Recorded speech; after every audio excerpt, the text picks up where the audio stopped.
I think people think that watching pornography is okay because they say, well, everybody has consented to it and they're all paid actors and they're consenting adults, so it's fine. But the reality is, and I've heard this from survivors, and what they really want all porn consumers to know is that when you are watching pornography, you actually have no way of knowing if you're watching somebody being raped or voluntarily engaging in that act. Pornography is really prostitution on screen. The traffickers are the same, the pimps are the same, the women and girls and men and boys are the same victims that are being sold in the sex trade. There isn't pornography over here, prostitution over here, and trafficking over there. They're interlinked. The most interesting study I read is one that did brain scans of men while they were watching pornography. And they wanted to see what areas of the brain light up when men look at porn. It's the part of the brain that deals with objects, not people.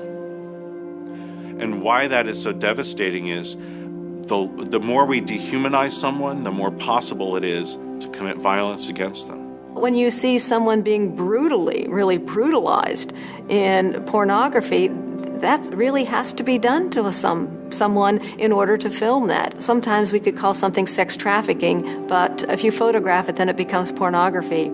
And if it happens on a date, then it's rape. When in fact, we're really talking about the same kind of sexual violence and exploitation. In our society, we glamorize the issue of trafficking. We glamorize pimping. We think that a pimp is someone that's cool. Like we'll have shows like Pimp My Ride or Pimp My House, and it appears to make something look good. But what is the reality of a pimp? A pimp is someone that abuses women, that rapes women. And is that something that we want to associate something positive with? My trafficker was someone that I met while crossing the street. He didn't say to me that, I am the big bad pimp. You're going to come with me. I'm going to beat you and abuse you and do all these things to you. He was very nice in his approach. I had no idea that he was a trafficker until I shared with him, hey, I needed money to go back to school, and he said, I'll help you. He grooms her, tells her he loves her, builds a connection, builds a dependence on him, and then he says, if you love me, you'll not only sleep with me, you'll take care of my friends.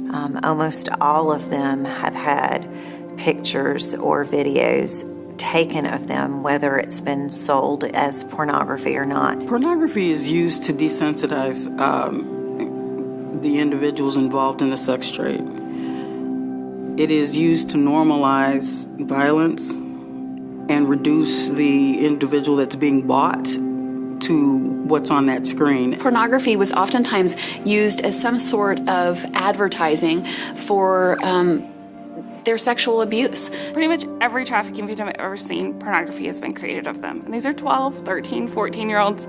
It is considered sex trafficking anytime a child is being sold for any type of monetary value in the United States. So when people say child prostitute, that's absolutely an incorrect term for them. It is always sex trafficking. We've done some recoveries of young people where they were lured by modeling and eventually end up in a situation where they were forced to make pornographic films. Trafficking is a symptom of a problem. It's a supply response to a demand problem. And so if we can address that demand problem, we can really solve a lot of these other issues. I really wish that people who watch porn knew more about that, because I think they believe that they're engaging in this activity in a very passive way, and they're like, oh, I'm doing it in the privacy of my own home, and this is just a video that I'm watching, and they're not associating it with the fact that pornography is very often the filmed rape of sex trafficking victims. When you look at pornography, what we're seeing is a cultural acceptance of that type of commercial sexual exploitation. What we don't think about is who are the actors and what are the elements that are contributing to this multi-billion-dollar sex industry.